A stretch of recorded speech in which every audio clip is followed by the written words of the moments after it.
Hey everyone, it's Bola here, and today I'm going to be talking you through the key things you need to have in place for your finances if you are a single woman. So whether you're in a relationship or not, whether you intend to get married or not, it's important that as women we have a firm handle on our finances. And if you are single, there's some key things you need to have in place to make sure that you are financially secure. I'm going to be talking you through that right now. So number one, you want to make sure that you go the extra mile when it comes to your emergency savings. And your emergency savings are basically your fallback. They're going to be there to act as a buffer in the event that a life situation happens. So if you lose your job, your car breaks down, you need to buy an emergency plane ticket, that is what your emergency savings is there for. And so you want to make sure that you have a solid emergency savings in place, especially if you don't have the luxury of having an additional income in your household. And so a good amount to have as a single person would be 6 months of your basic living expenses. And by basic living expenses, I mean your must-haves, not your nice-to-haves. And so your must-haves would include things like your food, your transportation, and your shelter. And so when you think about 6 months, it may sound like a lot of money, right? However, you can start small. So set a first goal to get your emergency savings to $1,000 and build your savings for your emergencies into your budget. And you don't have to call it an emergency savings, by the way. You can call it whatever you want to call it. Build it into your budget, and then every month plan to put money towards that 6 month savings goal. And once you get to 6 months, then you have a solid emergency fund in place.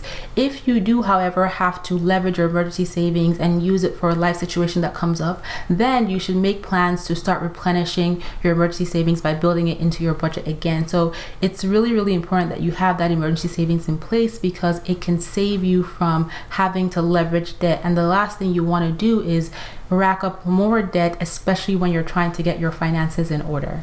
So another key thing you want to have in place if you are a single woman is you want to fall in love with budgeting. So everyone should love budgeting, but if you are single, you want to have your budget on lockdown because again, you're planning around your individual income. And in your budget, you want to not just be planning for emergency savings, but you also want to be planning for your other long-term and short-term goals, including paying off your debt. You want to build that into your budget. And your goal with your budget is to reduce your expenses so that you are spending less than you earn. And if you can, you also want to consider increasing your income by getting a part-time job, starting a side hustle, selling things around your house. It's all about getting your finances in a place where your expenses are well below your income so that you can free up some money to save, to invest, and do other really important things to get your finances in order. And because you don't have the luxury of having an additional income, it is even more important that you have your budget on lockdown. So find a budgeting style that you like. There are a variety of different budgeting styles out there, and choose one and practice it every single month. Practice makes perfect. A lot of people don't like to budget because when they try, they fail, but you have to keep at it every single month. And also keep in mind that no 2 months are the same. So you're gonna have to create a brand new budget for every single month because different expenses may come up. You may have a trip, you may have a wedding, you may have to buy a new outfit for an event, and you wanna make sure that you're planning adequately for each month within your budget. So find a budgeting style that you like and fall in love with it. The next thing you want to consider if you are single is disability insurance. So if you are employed, you want to make sure that you have disability insurance to protect your income in the event that you are unable to work. And a lot of times disability insurance comes as part of your employment package. You can opt in for it at your job, but typically it's not enough. So you want to look outside of your workplace offering by talking to an insurance agent to ask them what options they have around disability insurance. And you might be surprised that it is very, very affordable, but it's just another way to protect yourself in the event that you fall sick or for whatever reason you're unable to work and you have to take time off of work. You want to make sure that you can maintain your income, you can maintain that money coming into your household so that again you don't have to leverage debt. So also, if you are single and you have dependents like small children or elderly parents, and it's all the more important why you want to consider disability insurance because you have other people who are relying on your income and you want to make sure that you can still provide for their needs in the event that you may have to stop working because you fall sick or you get injured. Nobody wishes for any of those things, but sometimes life happens and it's all about making sure that you are prepared and that you are protecting yourself. Another key thing you want to have in place if you are single is a plan to save for retirement. So like I mentioned at the beginning, 90% of us as women are going to be at one point or the other in our lives solely responsible for our finances. And so you want to make sure that you are planning for your future self by saving for retirement early. And saving early allows you to take advantage of the power of compounding and the power of time for your money to work for you in the market.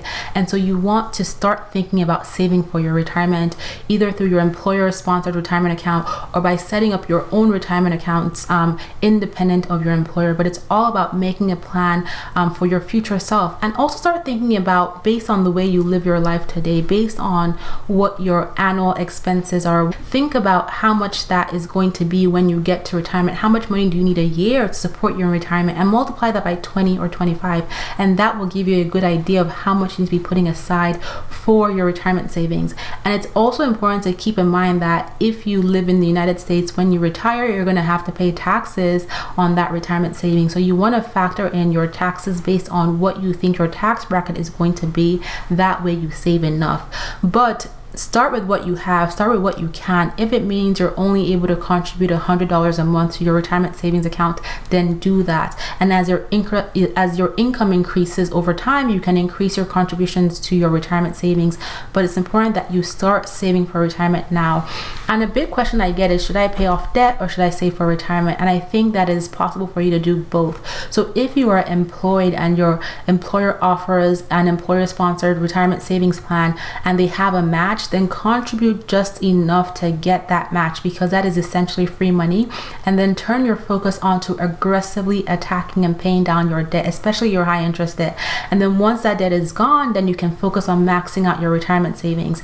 If your employer does not offer a match, or they don't even have a plan, then you can set up your own independent IRA and contribute your money to that IRA, and think about contributing 5 to 10% of your income, and then again aggressively attacking your debt. And once that debt is gone, you can increase your contributions to your IRA. But again, I cannot stress enough how important it is for you to save for your future self. And the reason why you want to start as early as possible is because you want to take advantage of time and the power of compounding.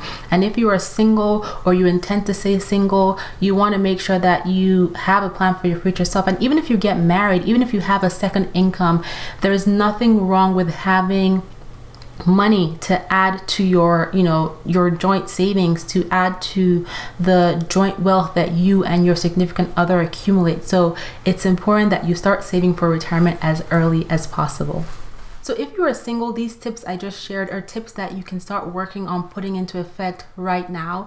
And again, it's all about making sure that you have a plan for your current self and also for your future self. I hope you've enjoyed watching this video, and if you have, please subscribe, and don't forget to head over to clevergirlfinance.com and check out all the great content I have there as well. Talk to you guys soon.